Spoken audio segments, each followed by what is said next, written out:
merry-go, merry-go, merry-go-round. Do, do, do, merry-go, merry-go, merry-go-round. Do, do, do, me and you can go merry-go-round.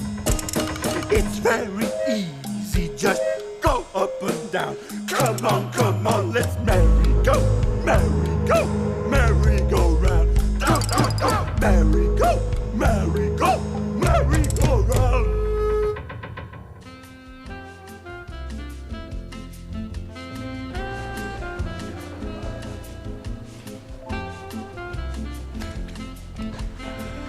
People say to me, Alexei, how have you managed to stay for so long at the top of this crazy world that we call show business? Is it that you can craft a gag like a diadem-encrusted Fabergé egg? Is it that you combine the judgment and guile of a Machiavelli along with the wisdom of the Dalai Lama? And I say, no, it's 'cause I'm hard. I'm the cock of the BBC, mate. I fought to get where I am today. You see, getting on in show business has got nothing to do with talent. It's all about how you can use these, your fists. Yeah, I'll take on anybody. I had Ale and Pace back in '81 and a bare-knuckle brawl at Broadcasting House. The production team in a monocle mutiny, the financial world tonight. Ian Lavender, it was me what made Philip Schofield go over to ITV. I'll take them all. Anybody who wants a bit, they get it. So with that in mind, join me while I have a discussion about the scheduling of this series with the controller of BBC Two.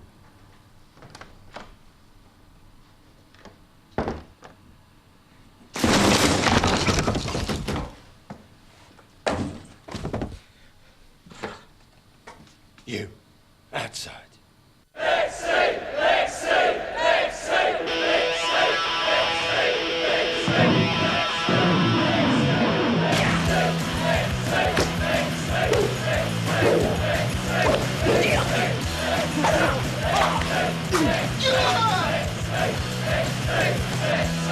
Transmission at 8:10 after the lottery.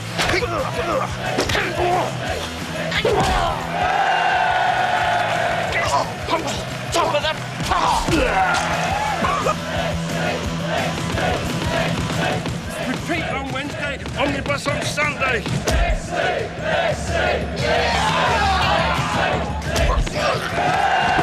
Disney Time special.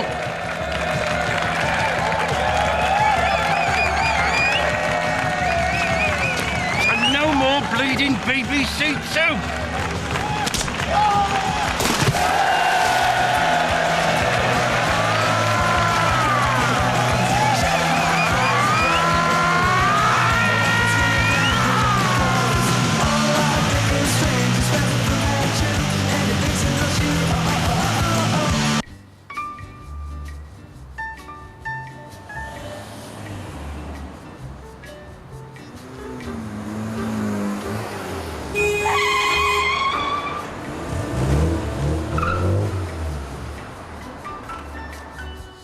This mate, and he's amazing, right? He says you never have to buy another piece of furniture again. No, you can furnish your entire house from stuff that you find in skips. Yeah, and he's actually done it, right? He's kitted out his entire house with stuff he's found in skips. Of course, I never go and visit him anymore because his house is full of piss-stained mattresses, flaky bits of asbestos, and a dead Labrador. It's a very 60s thing to do, isn't it, to try and get free furniture? I'm old enough to remember the 60s. Wonderful time, great music, great sex, terrible cars. Who now remembers the Austin Tomato, the first family hatch front? I say it was a different world, the 60s, really. We had full employment, yeah. We had a wonderful healthcare system, great transport network. We got reasonable wages. Does that mean that we, the workers, conscientiously settled down and did the jobs that we were being paid to do? Did we, stinkety bollocks? Yeah, you just used to leave your job when you felt like it. Oh, I'll start this job. Oh, I'll leave it. Oh, I'll start it. Oh, I'll leave it. And the boss would go, please, please, take your job, take a job. No, no, I'm going. I mean, you used to leave your job, right, if your shirt clashed with the wallpaper. Mind you, the shirts we had then. I mean, I had this shirt in the 60s. It clashed with the wallpaper, clashed with the carpet, clashed with the Bosnian Serbs. Everybody was on the fiddle when I was at work in the 60s. Like, I had this mate worked in a bacon factory. He had more bacon than he knew what to do with. He had, like, bacon walls. He had a bacon couch. World of leather? No. Planet of pork? And blokes who work down the nuclear power plant, they used to nick the plutonium and sell it down the market at lunchtimes. Come on, girls, get your own plutonium here, girls. Surprise your husband with your own nuclear deterrent, girls. Bad radioactivity, devices of all fission processes. Mind you, they're cunning, aren't they, the nuclear industry? They try and convince us that plutonium is harmless by naming it after a Disney character.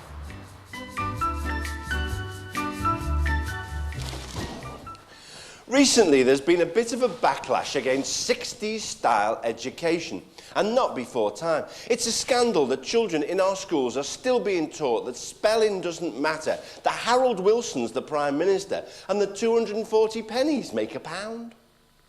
An alternative is to force children to learn by rote. But the things that children are actually forced to repeat over and over again are often completely useless, like Richard of York gave battle in vain. Sure, so I know the colours of the rainbow in the correct order, but when was the last time you actually saw an indigo thing? No, it'd be much more useful if they were forced to repeat over and over again really important stuff. Don't do all your shopping on a Saturday.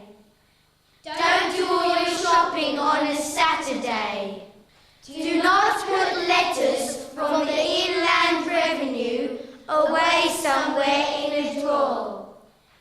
Do not put letters from the Inland Revenue away somewhere in a drawer. You can really tell what people are like from the contents of their basket, can't you? Like that man over there who's bought a rocket launcher and 6 top hats, he's a nutcase. And that woman who's got 5 lions, an ocelot and a giant panda, she's a zookeeper. I love coming to supermarkets because supermarkets are a really good place to meet food. Like cabbages, for example. Mind you, a head of cabbage is such a waste, isn't it? I mean, why do they throw away the body? And how come, right, if cabbages are so good for you, they never put the ingredients on it? Here. Why did Paul Newman blush? Because he saw his salad dressing. The twat. You get a lot of celebrity products these days, don't you? Like there's Marlon Brando's, I know for a fact it is butter, and the now discontinued 6-pack Shakur. Personally, I hate food that repeats on you, like bonbons. When I was a kid, ice creams had names like Lily Lobble and cost 5p. Now ice cream makers target adults with ice bars that cost a £5 and are called things like Mortgage and Grumpy. And they don't have silly jokes on the sticks anymore. They have short stories by Martin Amis. The range of products is mind-bending. Take this from the makers of instant noodle. Pot. Yes, just add boiling water for delicious, edible dough. And the great thing is, the more you eat, the hungrier you get.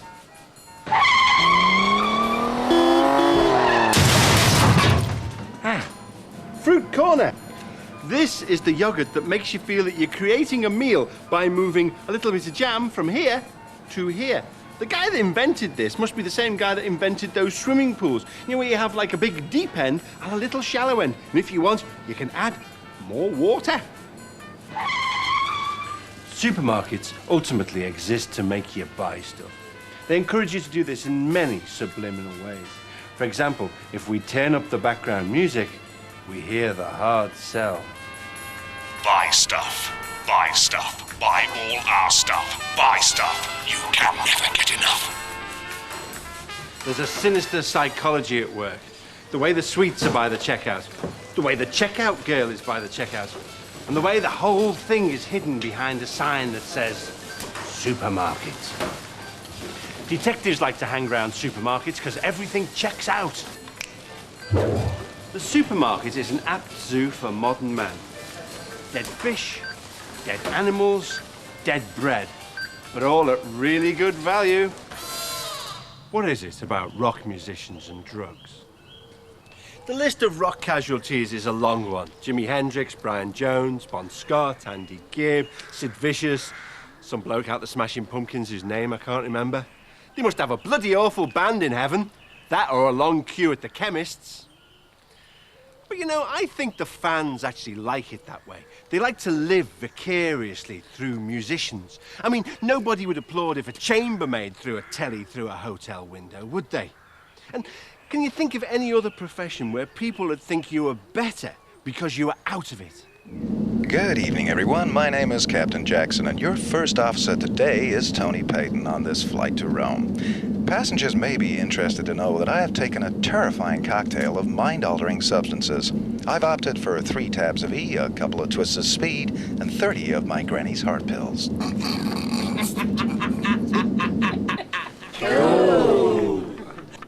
someone asks, do you love me?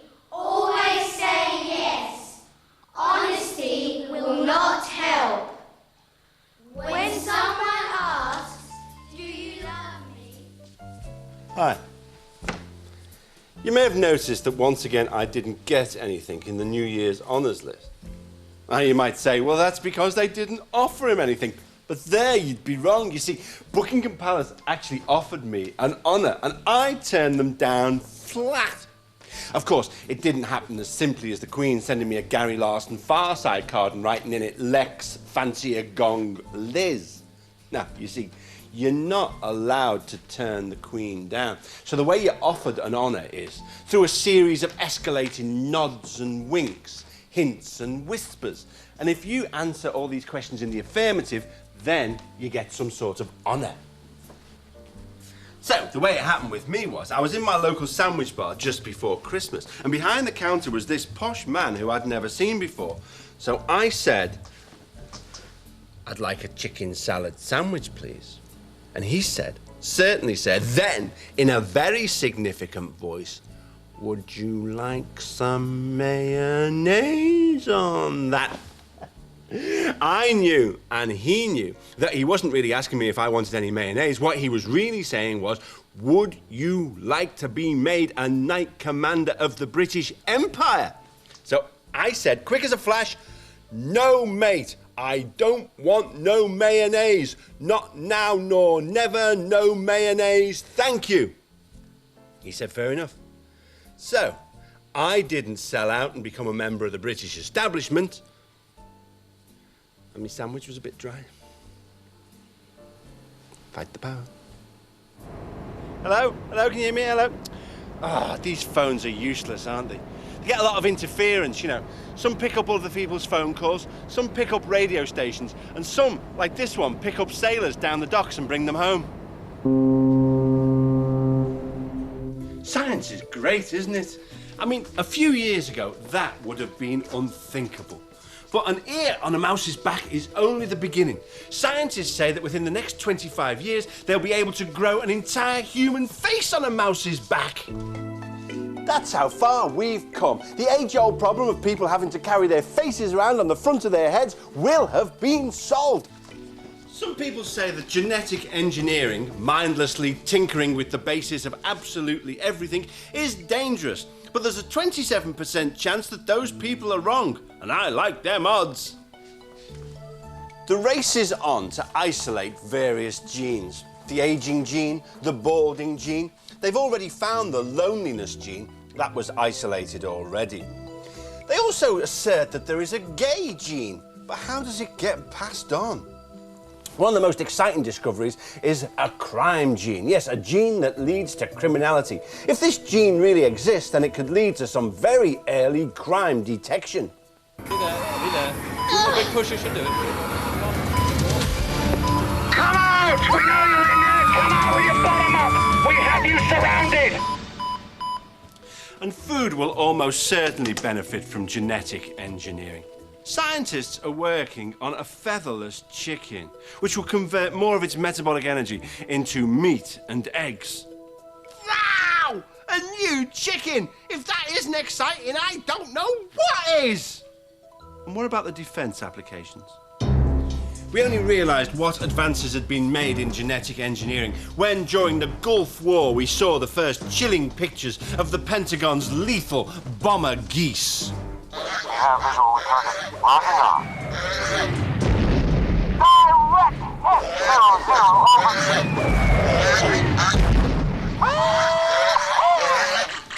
Using innocent animals in this way raises thousands of ethical questions that we may never be able to answer.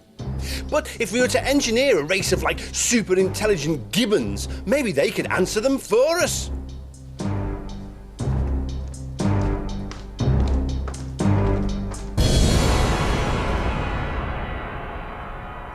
There was a time when I thought men and women were a different species.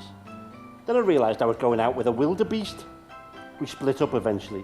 She said she needed more space. I bought this doll the other day.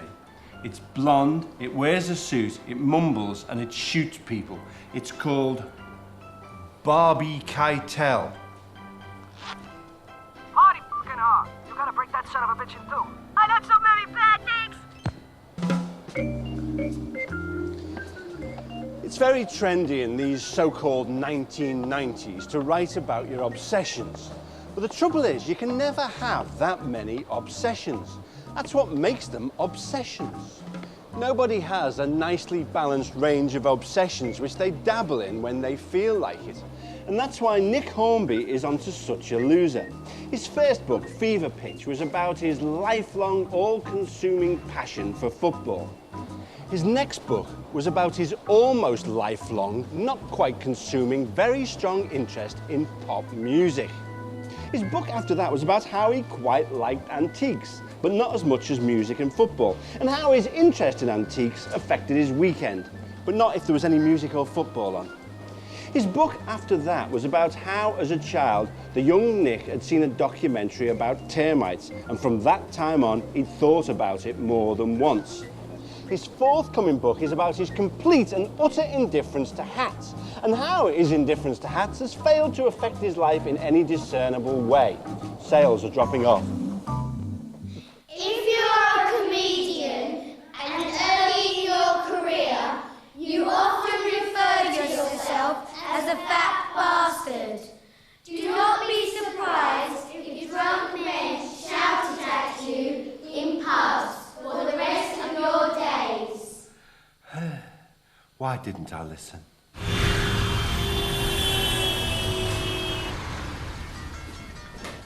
Hello, Edna. Bobby, dear, are you having the usual for lunch? No, I might have food. Mr. Papadopoulos, can I have 2 egg and chips and 2 egg and chips, please? Right, Bobby, so that's 4 egg and chips. No. So, Bobby, dear, how are the student gigs going? Oh, they're going fantastic, yeah. You know, they laugh at stuff that nobody's ever laughed at before. Ah, but you must remember, Bobby, dear, they're laughing at you, not with you. Yeah. What's your point? Nothing. Hey, some of them student girls are really attractive as well, you know. And I think some of them actually fancy me, you know. Really? Which ones? The ones studying anthropology mostly, yeah. But there's one of them, actually. I'm thinking of inviting her out for a sophisticated meal. Yeah, I'm thinking of taking her to a little chef. Oh, no. Bobby, dear, no. You must find one that can at least reach the top of the stove. Yeah. Well, I might take her for a curry, you know, because I like me women like I like me curries. What, you mean hot and spicy? No, costing no more than £7.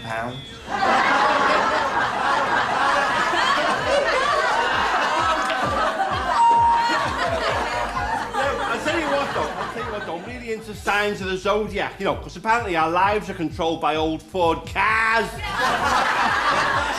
I was nearly run over by this American car the other day, but I knew he wanted to miss me because he had Dodge written on the front. I don't know why you're laughing at this, it's shite. Wait, all right, Bobby Chariot sleeping in me jag. Separated from me kids. On pills for me nerves. Life of unmitigated disaster. I tell you what though, you know, if you go into the Sunday supplements and that, they all tell you you might have something in your attic that's worth a lot of money, right? So I went up to my attic and sure enough there was something in there. I sold it for £4,000. Now the family are really pissed off with me because they don't like living in a house with no roof. They hate me, me family. They think I'm a vile worm. Bobby Chariot, hey! So, you know, with all my personal problems and the rash and that, it's very difficult finding women, you know. Somebody told me I should look out for a woman on the rebound, right? So I spent a lot of time hanging around the bottom of bungee jumps. All right, darling, how you doing? All right, darling. Anyway, yeah, you know, sometimes you get in a taxi, don't you, and they have a photo of the driver's face, don't they, on the window, like on his identity card. They should have a photo of the back of his head, really, shouldn't they? Yeah, would you like to see some juggling? Yeah, me too, it'd be great, wouldn't it? Anyway, right, the other week, I say it's a bit of a lonely life sleeping in the old Jag, in the old Jaguar. It's a bit sad, sometimes you do like a drink, and one night I was in the Jag, and I'd had about like 9 pints of lager, right? Half a bottle of vodka, yeah. Bottle of Bacardi. Bottle of champagne. About 20 bottles of that heat, Anyway, I got stopped back. I was driving like that, driving like that, driving along, right? I got stopped by the coppers, right? The copper stopped me, right? And he said, "Excuse me, sir, have you been drinking?" I said, "Yeah." I said, "About 9 pints of lager, half a bottle of vodka, bottle of Bacardi, bottle of champagne, 20 bottles of heat."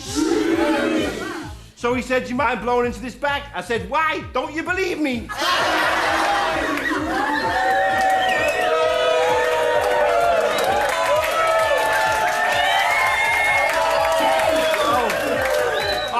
God, this must be the best moment of my life. I mean, there's nothing that's going to spoil this. Nothing can spoil this, you know what I mean? Wow, man, look at that comedy club down there. Hey, should we try and crash on it, Mon Capitan? Can't see why not.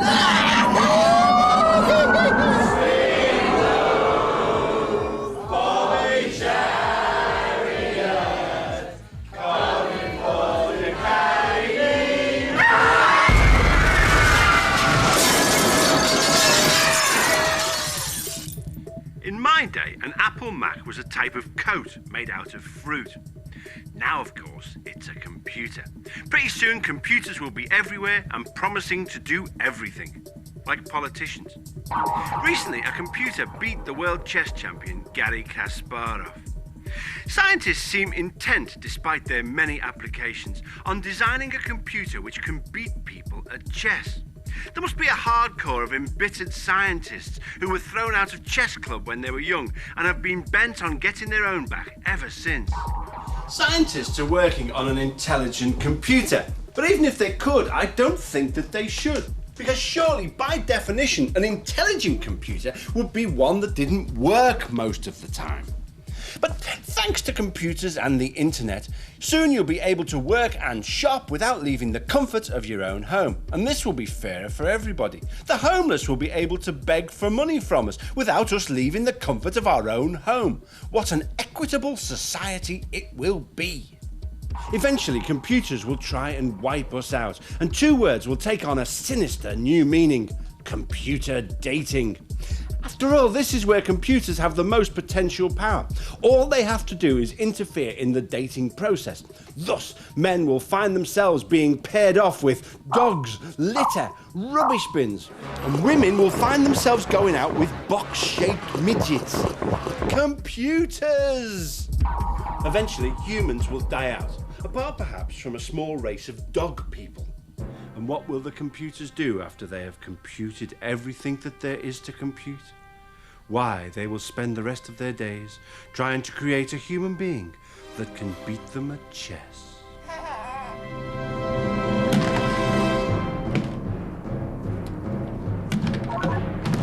Soldier. Horse. Castle. Queen. King. Bishop. Soldier. Time's a funny thing, isn't it? I suppose it's nature's way of stopping everything happening at once. Imagine dinosaurs and Bobby Moore and the Renaissance all happening in the same room. You'd never get your carpet clean, would you? And imagine if this show happened all at once. Come on!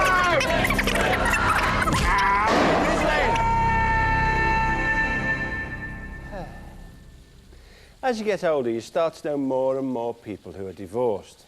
I know women who are on their second or third husband, although curiously, they've all still got their first wok. It's sad when people get divorced, though, especially if there's kids involved, because they often use the children as weapons. You often see a couple fencing with a pair of 4-year-olds. One of the things you worry about as you get older is your memory going. This is true. Recently I bought some pills from the chemist. They're supposed to improve your memory. I keep bloody forgetting to take them.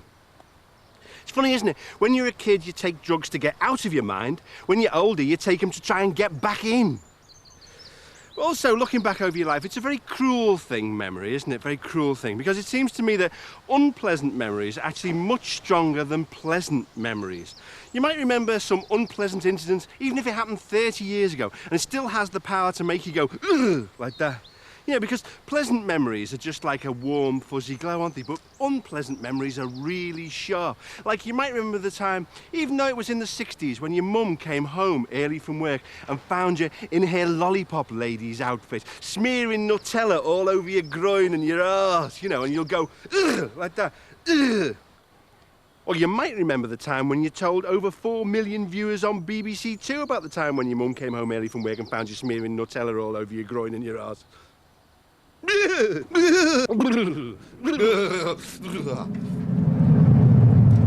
always been interested in cryogenics. For those of you unfamiliar with the concept, this is where you pay a company, the Cryogenics Institute of California, to freeze you when you die. The idea is that you will be revived at some unspecified time in the future when the technology to do so is available. That's very trusting, isn't it, really? I mean, presumably people who can afford to be frozen were rich and successful in life.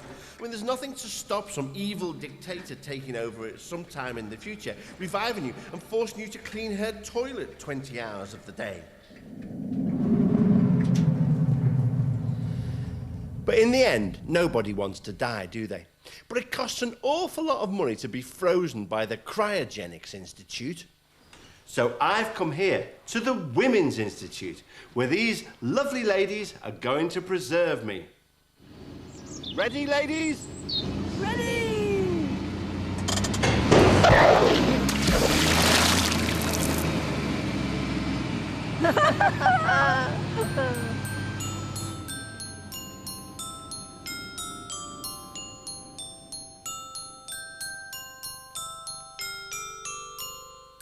Next tonight, the spellbinding myths of King Arthur and the Holy Grail in John Borman's Excalibur.